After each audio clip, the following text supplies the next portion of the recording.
Live with CDP, a weekly sports and entertainment podcast live on YouTube, Facebook Live, Twitter, and on audio via Apple Podcast, Google Podcast, Spotify, and Anchor FM.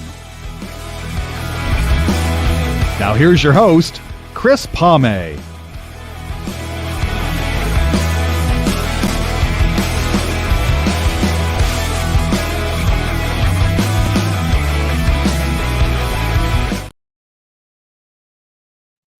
Good morning, everybody. Welcome to Live with CDP Sports Talk on this Wednesday, December 21st, 2022, Season 5, Episode 9. Again, Live with CDP Sports Talk is brought to you by Barry Cullen Chevrolet, 905 Woodlawn Road West in the Guelph Auto Mall. Check out barrycullen.com for the newest selection of new and pre-owned GM vehicles, or give them a call at 519-824-0210 and tell them aka CDP Chris Palme I sent you down there as well. And also, guys, you can now do pre-orders for the all-electric Silverado and the all-electric Cadillac Lyric as well. Again, I want to say thank you to Barry Cullen Chevrolet here in Guelph for sponsoring Live with CDP Sports Talk. And good morning, everybody, and I hope everyone's doing well, and I'm looking forward to my guest today. Her name is Kelley Tyan. Hopefully I pronounced that right. She is a master transformation coach for women in faith, fitness, and mindset. She's also the host of her own podcast show, Addicted to the Climb, and she just wrote a book recently as well. So I'm just going to bring on my guest, Kelley, this morning, and I look forward to speaking to her. Good morning, Kelley. How are you? Good morning, Chris. I'm great. How are you doing? Not too bad. I hope I had your last name right. You did. It is Tyan, just like Ryan. Ryan, okay. Okay, because I always try to pride myself on getting my guest's name right, because I've been on other podcasts in the before, and they got my name wrong, and they didn't even bother asking me how to pronounce it. So I always make sure with my guests I try to get the names right. Yes, I appreciate that. So how are you doing today? I am great. Just getting ready for the holidays, finishing my last few things, and I'm feeling pretty good going into the weekend. Do you find Christmas is still the same as it used to be? Or I still like Christmas, but it just seems like it's not like it used to be, in my opinion. Well, the only reason why I can agree with you is because my kids are older and it's just different. I shouldn't say it's not as fun, but of course, when they believe in Santa, Yes. that's the magic. It's the magic part of Christmas. And now that they don't believe, because my son is 16, he's my youngest, my daughter is 23. It's just like you said, it's different, but it is just as exciting. I love Christmas. It's my favorite time of year, celebrating the birth of Jesus and just all the gratitude that comes along with that. So I try to keep my family. I have my house decorated. I mean, you should see it. It's like winter wonderland over here. So Awesome. Now, for me, I find it helps to have snow on the ground. I know some people don't like snow, but for me at Christmas time, I find the snow helps, and it adds to the Christmas lights that people have out. I agree. And I just said this morning to my family, I'm really bummed out that we're not getting snow this year, because a white Christmas just definitely, it's a game changer. Everything is better, more beautiful with that white snow. But yeah, it's going to skip us this year. So Where are you exactly in the States? I'm in near Toronto, outside of Toronto. I am in Massachusetts, outside of Boston, about 30 minutes outside of Boston, Central Mass. Okay, awesome. We're supposed to get a blizzard and bad weather here this weekend, so I'm glad I'm not going too far, and I'll just enjoy the Christmas day and have my Christmas meal and 3 NFL games on. And I've seen a lot of my friends the last couple of weeks, so I don't have a big family, but I think it'll be a nice day for us. And you know what? I'm okay with it snowing and that, because I won't be driving too far on the weekend. Perfect. Sounds great. Do you have a favorite Christmas movie? Christmas movie and Oh, Christmas song? yes. Buddy the Elf is my favorite. I laugh every time I watch that movie. I laugh the same way as if I never saw the movie. So I don't know if many people are like that, but I love that movie. I do love Chevy Chase. Christmas Vacation is my second favorite. And The Christmas songs, oh man, I've been listening to them since they started on the radio. I love Christmas music so much.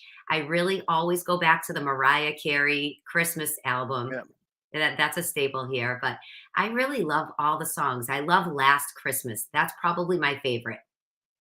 As for Christmas movies for myself, Christmas Vacation and Home Alone 1 and 2 are my favorite Christmas movies. Yes, I love those too.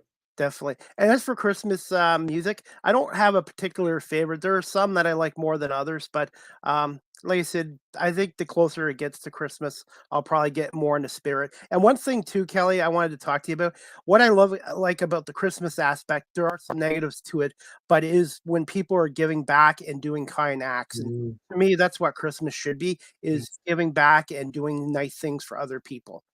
I couldn't agree more.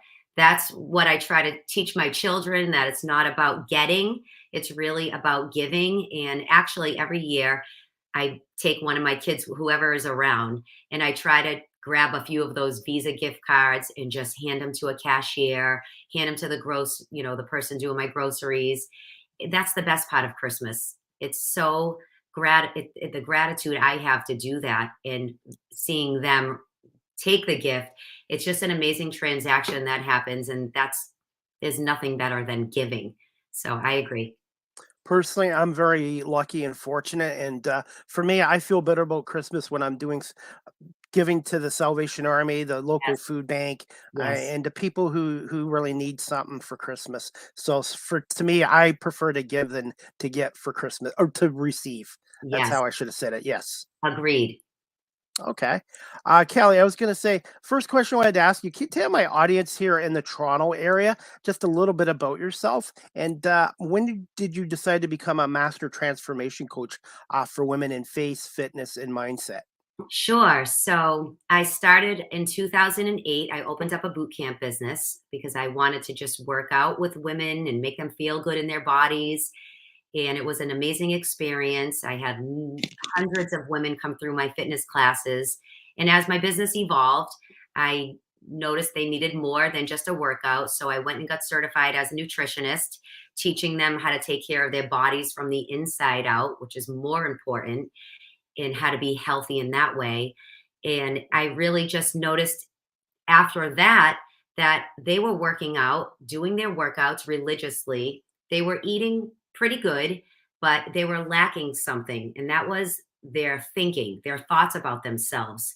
So I realized that they didn't believe in themselves. They would rip their bodies apart still. Their self esteem wasn't really great. They didn't have a lot of confidence.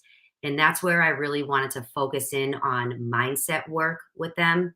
So I started creating coaching programs where we could really talk about the fun foundation of their belief system. Like, what are they believing about themselves? Why are they believing these things? We can work out all day and be in great shape, yet we're not happy. So my coaching programs really evolved from, and this is a quick pitch, but starting into fitness and teaching classes and giving workouts to the nutrition to really helping women, particularly women I've been working with, and just helping them really create faith in themselves that they can do all things if they actually believe in themselves and stop believing the lies or comparing themselves to other people. So I really like to work on that part in my coaching programs now, which a big aspect of that is having faith.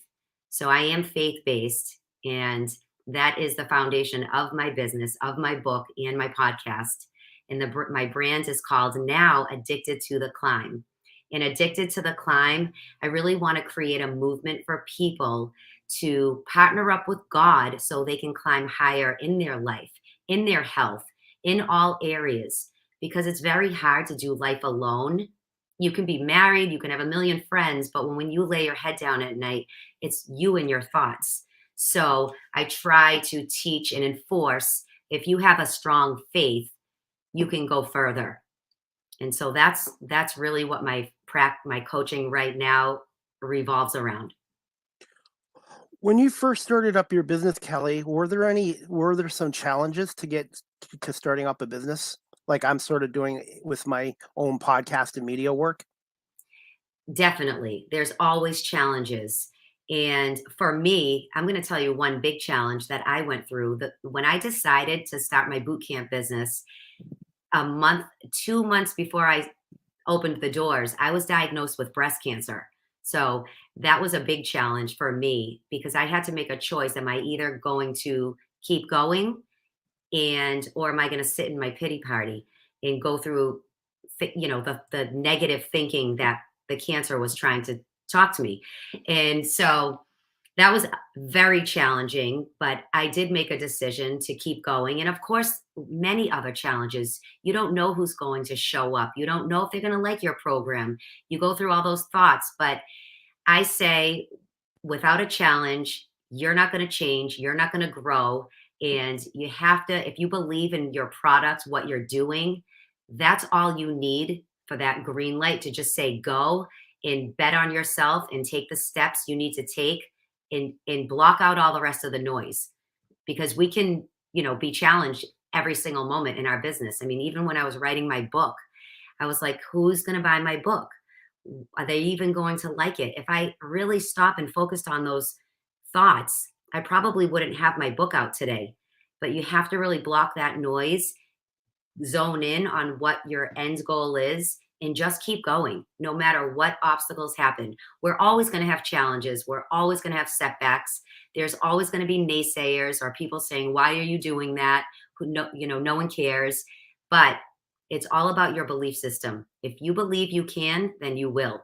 And you're just going to be consistent, keep going, and you will get there. Absolutely. Now, Kelley, when you were a breast cancer survivor, what else also helped you beat cancer? Obviously, having a strong support system as Mhm. well, it does help as well. My faith got me through every step of the way. I grew up a Christian in my household. My mom really taught me to always lean on my faith no matter what, because we're always going to have unexpected things happen in our life, adversity. We're all going to go through similar things, death and cancer diagnosis and disease, things like that affect most families. But I grew up with a very strong rooted faith that if you just stay close to God, He will take care of you. And that really helps my mind, ease my mind, knowing that God's got me no matter what. I don't know the outcome of what's going to happen with this diagnosis, but I really just had to believe that I had to keep going, keep my faith strong, that I'll get through it. And that's really what I did. I just kept waking up, showing up every single day. And I wanted the women I was leading to see me do that as well. So it really was when I had my boot camp business, it really was a two-way street for me. They were helping me in as much as I was helping them get healthy. So it was a beautiful blessing for me in the end when I look back. One thing I have to admit, I probably could use a little more face in my life too. And one other word you mentioned too is mindset.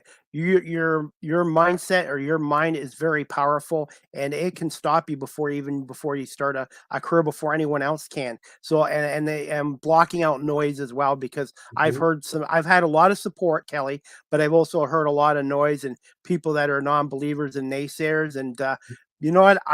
For myself, I use it as motivation, as more fuel to prove people wrong as well.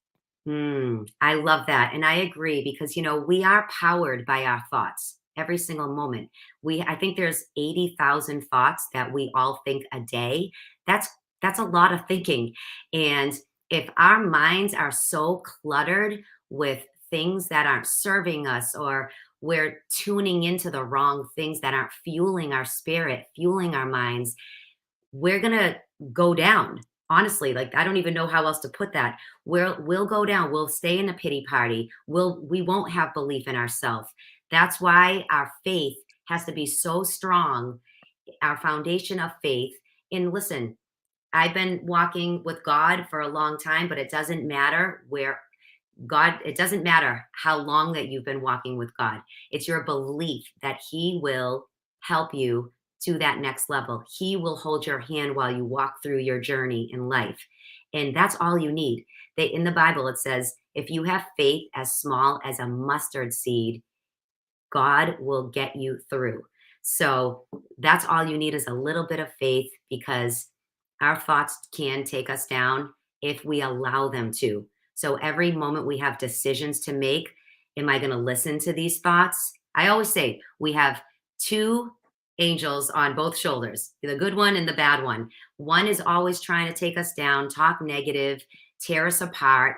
The other one we have to zone into more, which is uplifting. God wants us to have peace and joy, in gratitude, in patience. And that's the thinking that I want. So I urge everyone to listen, that's listening right now, to power in to your good thoughts.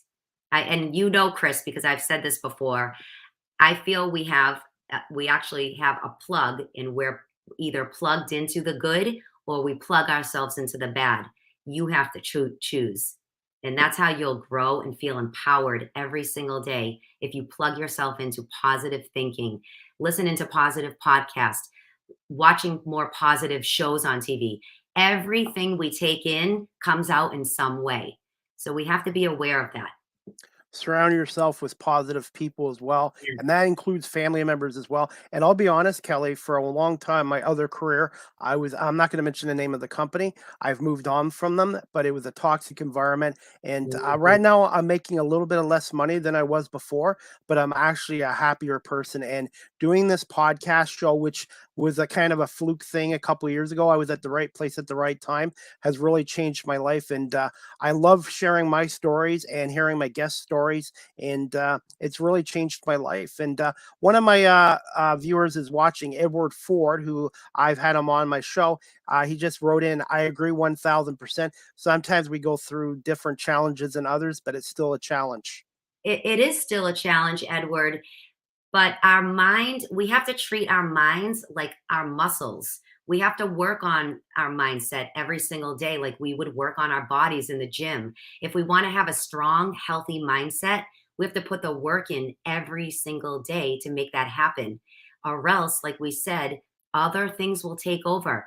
Other people's thinking actually will take over. And like you just said, Chris, if we're surrounded with toxicity, or in the wrong crowds, and they're just mediocre going through life, they don't want to see you elevate. That's where you have to remove yourself. Be around people that are uplifting, cheering you on. They want to see you win, because that's how you will win. I believe community is absolutely the key to our growth and our success and our healthy mindsets. Because listen, I wasn't always like this.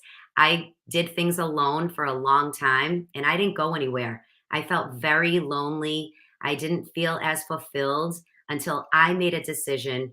I need to be around people that are going to level up my thinking, elevate me in different ways. So if you're finding yourself alone right now and you're challenged, find those people that latch on to one person that's a few steps ahead of you. And I'm telling you, that's your start, because life is challenging, but you're stronger in the end. You are.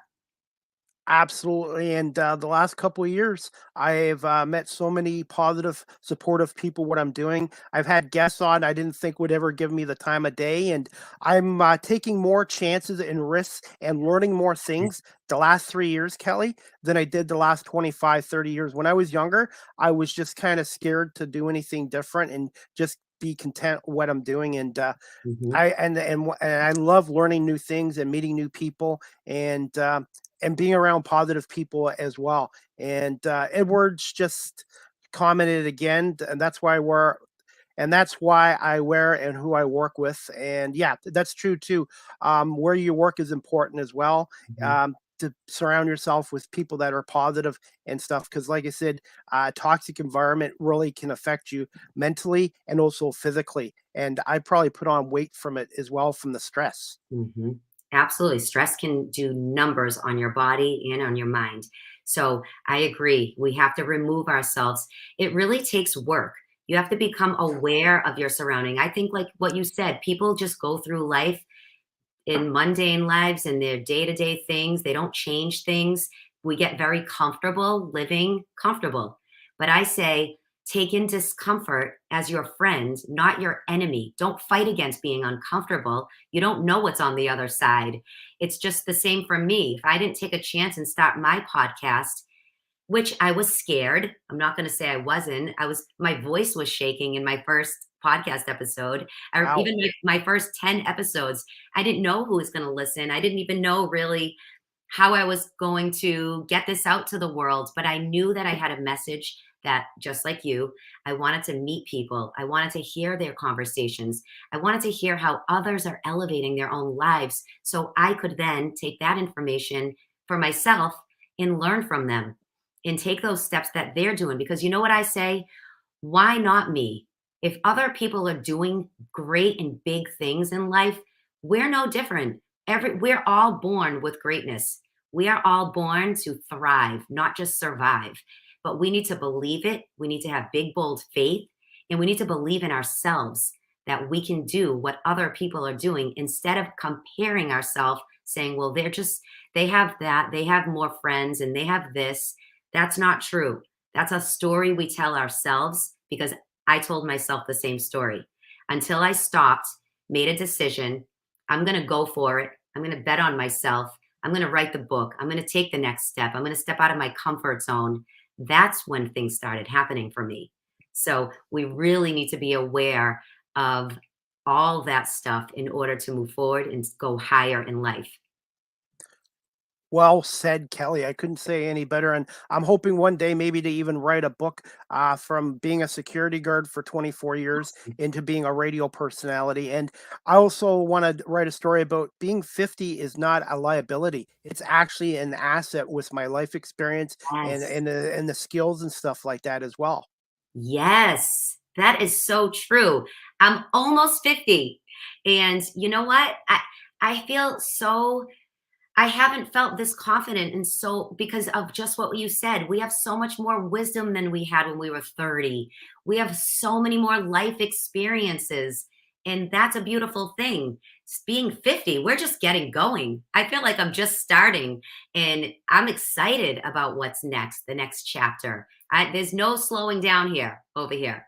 I'm addicted to the climb, and I can tell that you are too. Well, thank you. And you know what, to be honest, I don't think I would have been ready for this, even though I had a passion for sports and talking to people back in my 20s. I don't think I would have been ready for this. And I do believe things happen for a reason. And I was at the Mhm. right place at the right time a few years ago, Yes. which led to this podcast. And now I'm doing TV side and the radio side, and I'm doing digital writing. I'm doing live interviews. So I'm trying to learn as much as I can every day, and I really have a passion for this. It's so exciting. I think the most exciting things are the unknowns.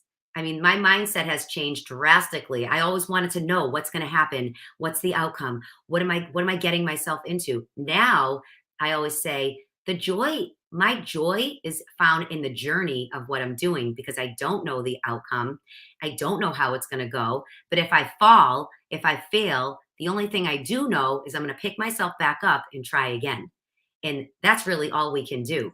We have to look at, we might fail, and that's okay. What did you learn from that? Maybe you start a podcast and it doesn't go the way you expected. Okay, well, maybe you're supposed to be writing a book instead. So you have to try. You will never know until you take that step and just try. And that's really being almost 50. Those are some of the life lessons I've learned that I'm so grateful that I took a chance on myself because nobody's going to hand you anything in life. No one's going to hand you a podcast, a title, the work that you put in. You have to work for it. And I know so many people say, oh, I wish, and look at them, and they're so successful. Well, what are you doing? What steps are you taking? Are you stepping out of that comfort zone, or are you just wishing and hoping? Because Chris and we're not wishing and hoping, we're doing. And action speaks louder than words. So it all comes down to taking action every day, being committed, being disciplined to do what you said you would do, and following through. And then community, finding people that will lock arms with you to get you to that next level. So I can talk about this all day. Well said. And I'm gonna be honest with you. Maybe about 3 years ago, I was one of those guys that was why can't this happen to me? Why? But now the last 3 years, I've changed my mindset is why not me? Why not Chris Yes. Pame? Why not CDP? And for the most part, most people have been supportive. And you're right, rejection is a part of life. And if you do Mhm. get rejected, which I have already a few times in radio jobs, you don't quit. You get back up and you keep working and to keep learning, keep improving, and see what wrong at that why you got rejected there. It's a part of it's a part of life, part of the industry, and I think the only true failure in life is never even trying. Oh, yes. Amen to that. And, back on the rejection, one of my good friends has taught me, she just always says this little phrase, and I love it so much. It really resonates with me when I really think about it. But when we are rejected, rejection is only a redirection to something else, to try to go, something better, perhaps. So never take rejection as failure. Take it as, okay, it's a stepping stool to try something new, to be redirected to something better. And that's how we have to think. Again, looking at it, the glass half full, not, oh, I was rejected. Oh, I'm going to stop. And that's it. I quit. I'm throwing the towel in. You'll be in the same place you are in 3 months, in 1 year, and 5 years from now, if that's your attitude. So I love that.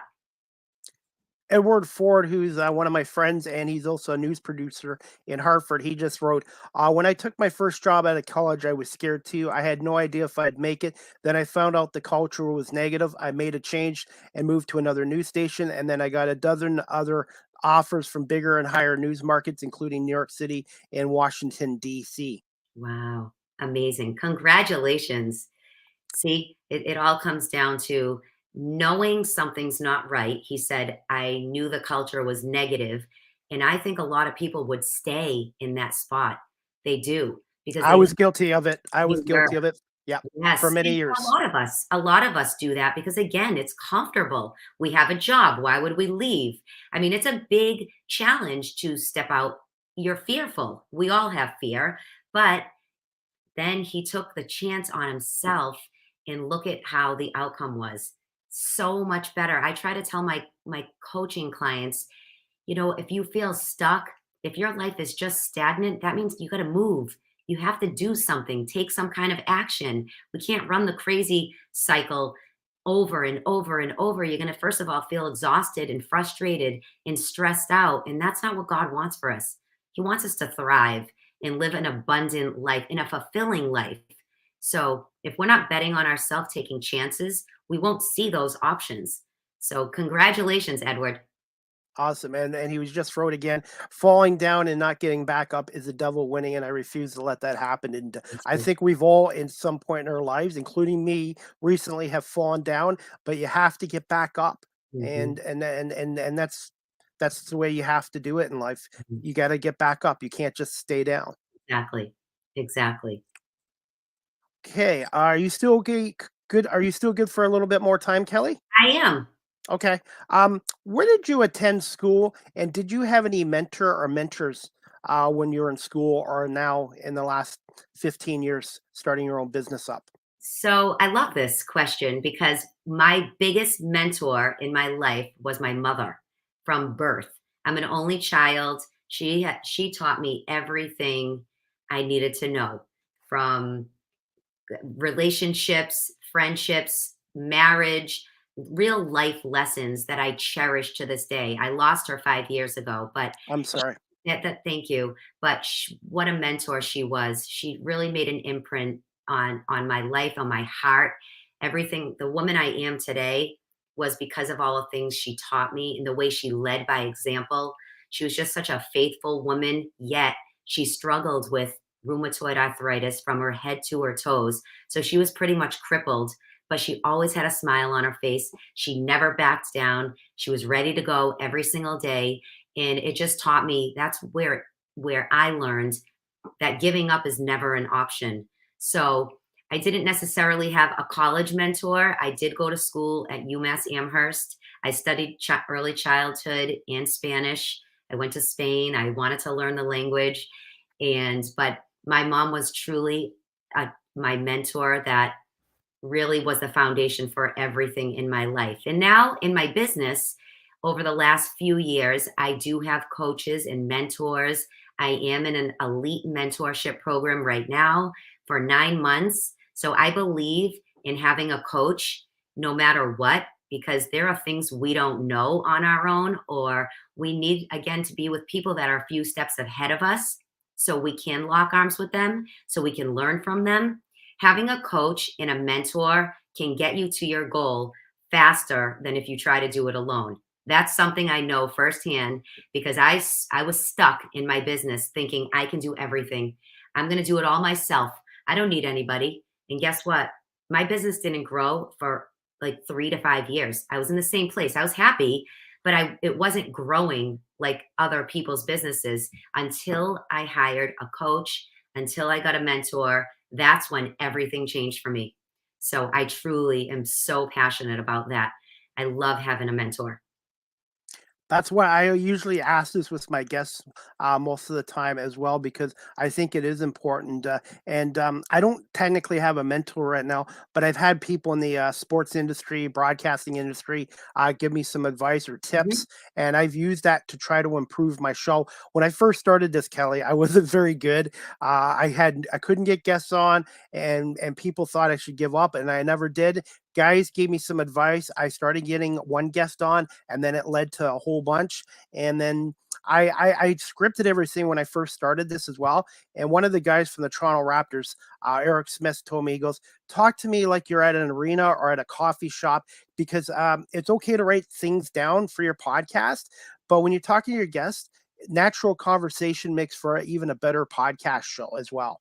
I agree. When I first started my podcast, Chris, I had it scripted. I had notes in front of me and I'm reading, how did you get through?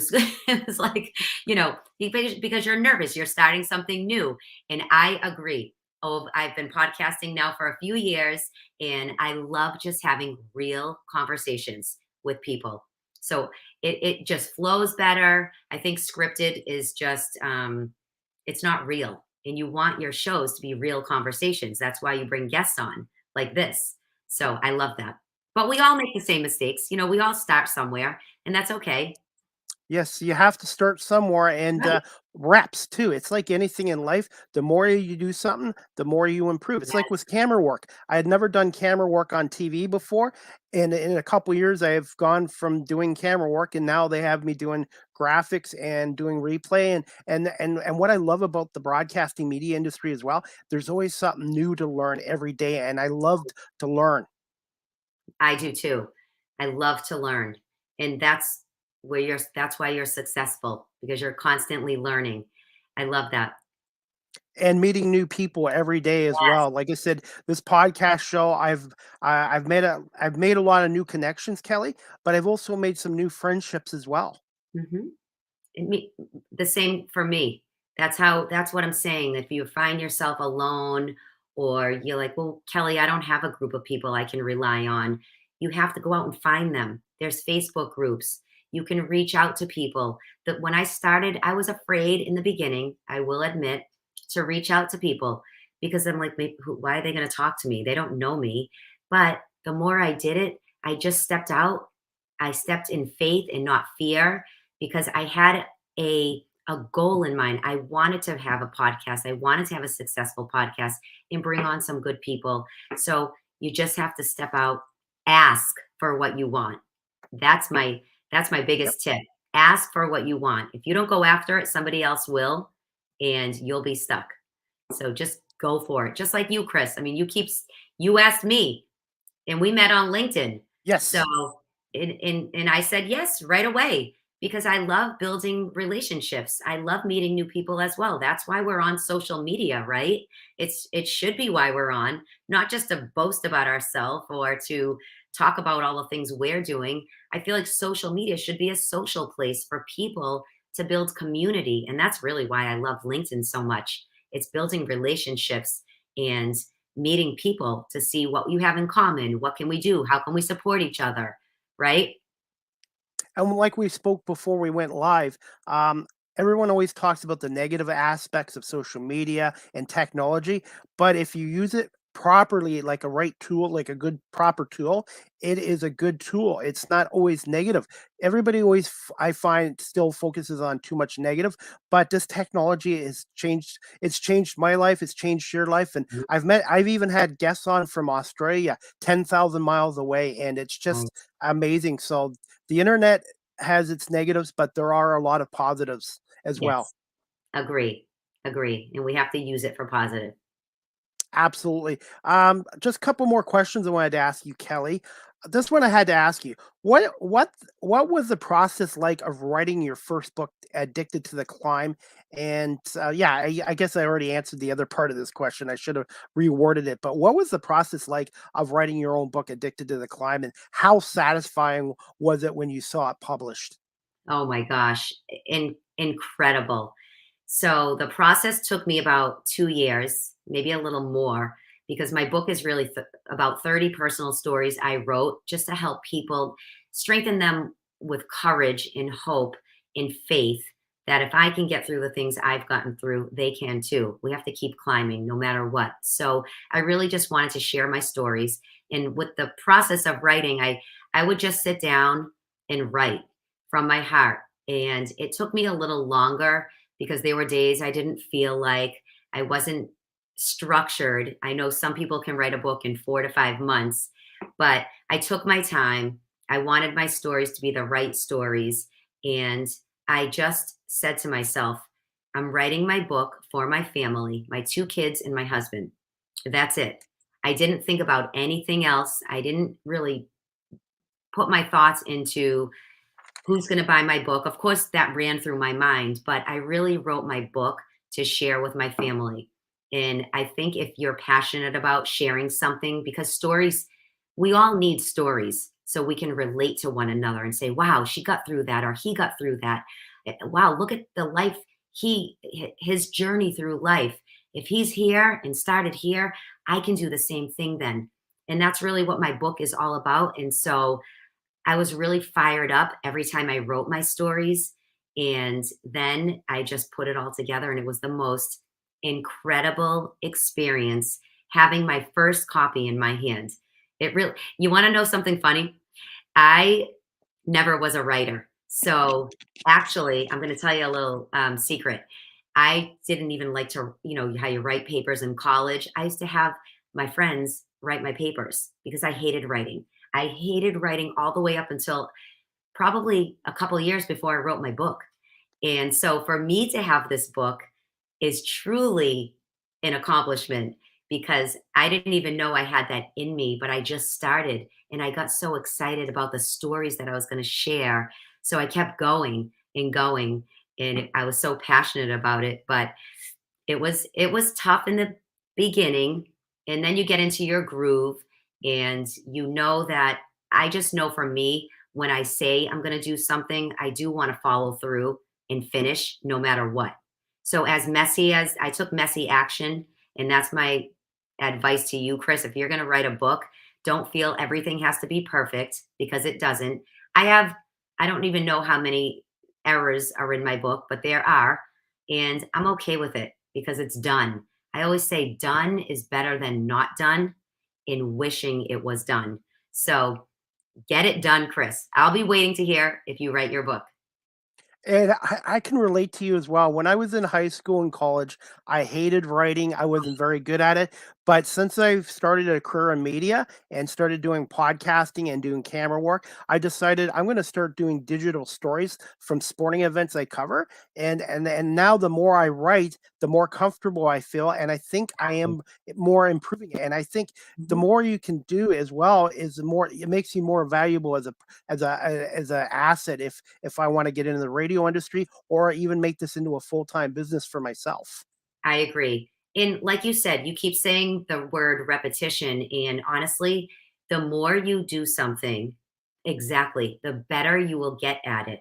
The more it's going to be hard in the beginning. It's like if you just jumped into a gym, you don't even know what you're doing. That's, you're fearful. You don't know what you're doing.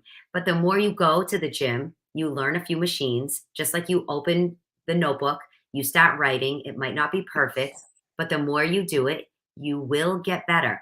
And if you're consistent enough, you'll get even better. So it really is about repetition, doing things over and over and over until you get great at it. And that will happen. Absolutely. Edward, this is his last comment, I think. Within the last few weeks, I've talked to college students and recently graduating college that are looking for work in the broadcasting industry. They said it was so helpful and contacted me back. One connected with me and we talked over the phone about which job she would take and why. I used my experience to help them. And that's important too, mentoring and giving guidance to people that are looking to get in the industry. And I've been very lucky because a lot of people haven't looked at me and say, "Oh, what's this 50-year-old man doing?" The majority of the people have been very supportive, including Edward Ford, who's been on my podcast 3 times. Wow. Amazing. Absolutely. And there's something else I was going to ask you. Okay, I should have wrote it down, but now I remembered. Where can my audience, if they're interested in your book, find your book? My Or book is Addicted to the Climb, and it's on Amazon. I also have my website, kellytyan.com. They can find me on LinkedIn, Kelley Tyan, and Instagram and Facebook. It's all just kept my name, Kelley Tyan. Oh, so when did you start up the level of Boston, and can you just tell us a little bit about that as well? Sure. That was a women's conference that I ran and hosted in Boston, and that was 2018 and 2019. My gosh, time is flying. And it was just a big women's conference on how to level up in life, how women can get to that next level. We talked about mindset and habits and whole health because it's all about whole health from the inside out. So we had 5 speakers and they were amazing. It was just a full day conference for women to come in and feel empowered by other women and their stories of how they rose to the top in their careers and how, they gave them tactical tools and strategies. And we all spoke about different steps women can take to just keep leveling up in life. It was amazing. What was it like also to be featured on ABC, Natural Muscle Magazine, and Oxygen, along with other publications? What Amazing. was that like? That was another incredible, incredible experience. So I don't know if you know, but I used to compete in fitness competitions and I became a 4-time national bikini champion. So it was such just an amazing experience. I can't even think of another word. And I loved every minute of that journey. It taught me really about self-discipline and commitment. It's not just walking on stage. I had to put in 16 weeks at a time for each competition, be super disciplined and dedicated in what I was doing to get to the stage. And then winning all the titles, I just met so many people along the way, and the exposure, it really just catapulted my fitness business at that point. And I'm truly grateful for it because I met a lot of people in the fitness industry, in the health industry, and they actually helped me get to where I am today. My next goal, by the way, right now I'm working on a career in radio, but my next goal is I need to lose weight. I've done it in the past, but the hard part is not the losing aspect of the weight. It is to maintain it and keep it. Because during the pandemic, I had lost the weight, and then during the 2 year shutdown here in Canada, I put on the weight again. So that's something I'm battling with. Is a weight. I want to lose maybe 30, 35 pounds just for myself I and to can feel help you. better. Oh, Well, I absolutely. definitely I am seeing a nutritionist, but it's just for me, I've given up a lot of stuff, but it's just the hard part is the discipline.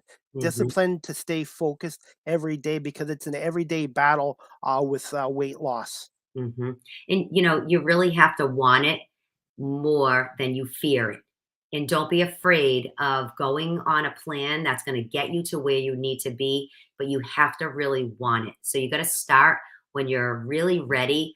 Don't start when you're like wishy-washy. Be fully ready to commit. And so in my business, I do a lot of coaching for women, but I also have another avenue in my business is in the nutrition. And I put a lot of men and women I work with a program a 30-day program that I use. It's phenomenal. It is phenomenal for weight loss and just helping you get your energy back, getting refocused, and the weight falls off. My husband's on it. I mean, I have so many people on it. So we can chat. Definitely. And I'm going to wrap this up with this question: how much of an impact has faith in your life? How much of an impact has faith had in your life and others you've come across? And where can my audience follow you on social media again and your website? And when is your podcast on, weekly or is it bi-weekly show? My podcast, Addicted to the Climb, is every Monday. I drop a new episode. So you can tune in on all the podcast platforms, Apple, Spotify, all of them. And my faith, oh man, I wouldn't be where I am today if I didn't have a strong faith. So faith is the foundation of everything I do in life. It's just who I am. I don't know how I would take another step forward without faith, because fear definitely has tried to take me down in many instances. But I really believe so strongly in God that I'm going to go for it no matter what. So faith is definitely the cornerstone, the foundation of who I am. They can find me on any social platform is my name, Kelley Tyan, my website, Kelley Tyan, and Addicted to the Climb is my book. Kelley, I was going to say thank you so much for coming on live with CDP Sports Talk today, season 5, episode 10. This is my 229th episode since March 2020, and I really appreciate you giving us some time today. And you have an open invite to come back on my show again in the future if you would like as well. Thank you so much, Chris. I enjoyed this conversation so much. I really just pray people feel empowered by this, everything we talked about, and just start building a strong faith. Absolutely. And if you can give me a little bit of time, I will have this downloaded to audio platforms and I will send you a link to it as well. Perfect.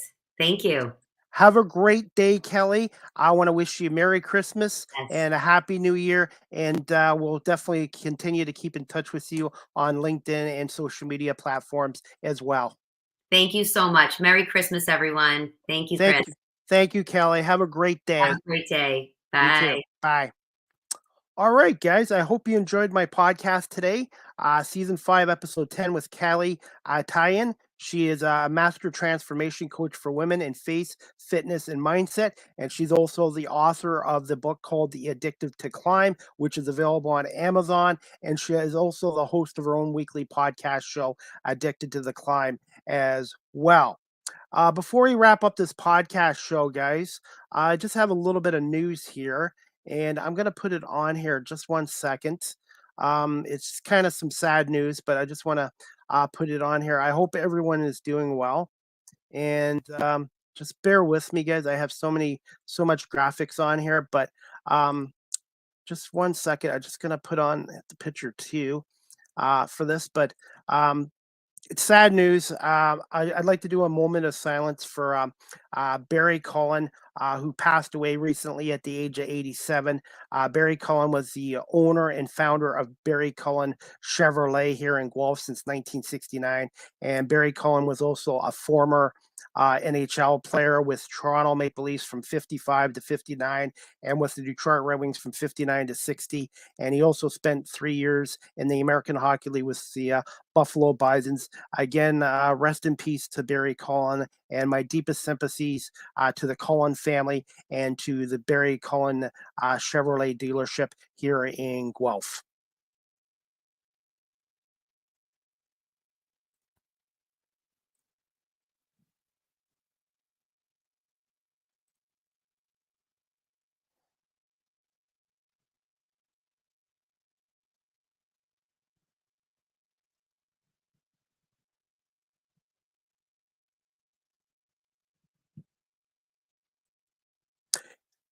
Again, my deepest sympathies to the Cullen family for the passing away of Barry Cullen, 1935 to 2022 as well. And I want to also say thank you to the Barry Cullen Chevrolet dealership for sponsoring this podcast this year as well. Also, guys, some other sad news today. Pittsburgh Steelers legendary running back Franco Harris passed away today at the age of 72. And the Steelers this Saturday night are taking on the Raiders on the 50th year of the Immaculate Reception at Old Three River Stadiums in Pittsburgh. And they're going to retire his number 32. And it's a sad day for old Pittsburgh Steeler fans and football fans as well. And before I wrap this show up, guys, I'm going to show you guys a little clip of Franco Harris from the NFL Films YouTube channel. Bear with me. In NFL history, Franco Harris began his pro football career as the Pittsburgh Steelers' #1 pick in the 1972 NFL Draft. A mainstay in the Steelers' backfield, Franco led Pittsburgh to 8 division championships, 4 conference titles, and 4 Super Bowl victories. Giving the ball to Franco through the middle, down to the 15 to 10 to 5. Touchdown, Pittsburgh. They opened it up down the middle. He knocked it loose in every direction. The 6'2", 230-pound Hall of Fame back was a versatile big yardage runner and a key component in the powerful Pittsburgh offensive machine that mowed down and maligned would-be defenders at will. Harris came along at a time when big backs and ball control were in, and establishing a ground game was standard procedure for success. Harris had all the tangibles of lore. A complete back, replete with both vision and short area burst, cementing himself as a superstar after rushing for more than 1,000 yards in 8 seasons, a record formerly held by the legendary Jim Brown. At the line of scrimmage, Franco made elusiveness look elegant. In his 13 seasons, Harris rushed for 12,120 yards and 91 touchdowns.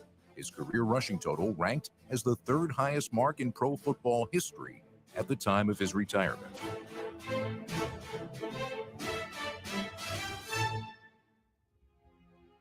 However, Harris's most memorable moment came when he was on the receiving end of one of the most famous passes in NFL history, the Immaculate Reception. It is 4th down, still 10 to go. Pittsburgh's ball at their own 40-yard line, 22 seconds left to play. Bradshaw wants to put it in the air. Back goes Bradshaw. He's looking. He's in trouble back there. He rolls out to the right. He looks. He goes deep, and it is out of the way.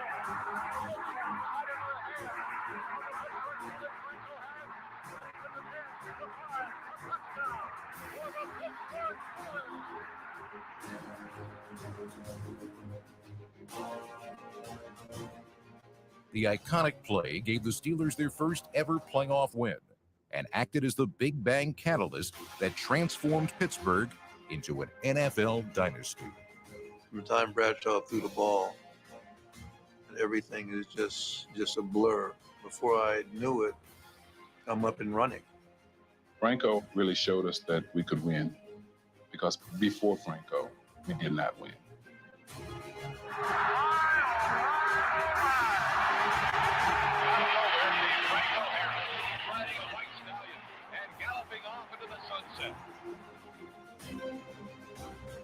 From that day forward, Harris always seemed to be at his best when the stakes were highest. Franco Harris has become the first player in Super Bowl history to score 3 touchdowns in 3 Super Bowls. So he now scored 17 touchdowns in postseason play, which adds to his own NFL record. When someone tells me that the regular season game is the same as the championship game, not to me, it isn't. Big game, there was no one better than Franco. No one. Harris's exploits made him a folk legend, so much so that he inspired the unforgettable fan club, Franco's Italian Army. You want to see the killer from Cleveland today? Right here. We got the Italian That's whammy. the big red pepper. Italian whammy. We put it on. That means Cleveland can't do nothing. Is the Army here? Huh? Well, that brings back great memories.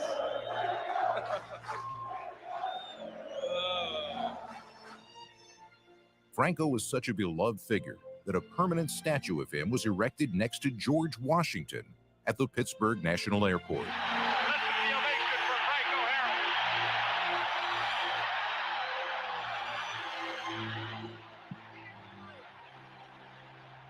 One of the most popular Steelers of all time, Harris will forever be missed in the Steel City. This clip was courtesy of the National Football League channel and the NFL as well. So anyways, again, rest in peace to Franco Harris. And the Steelers are going to retire his number 32 this Saturday night against the Raiders at the stadium formerly known as Heinz Stadium. They changed the name of it. I have to look that up, but the Steelers and Raiders, 8:15 on the NFL Network, and they will do a special ceremony with the late Franco Harris's family and retire his number 32. One of the greatest running backs in NFL history, one of the greatest Steelers of all time, and the Immaculate Reception is one of the greatest players in NFL football history as well. Again, I want to say thank you to my guest today, Kelley Tyan, a master transformation coach for women in faith, fitness, and mindset. And also, she's the host of her own podcast show called Addicting to the Climb. It's available on all platforms where podcasts are.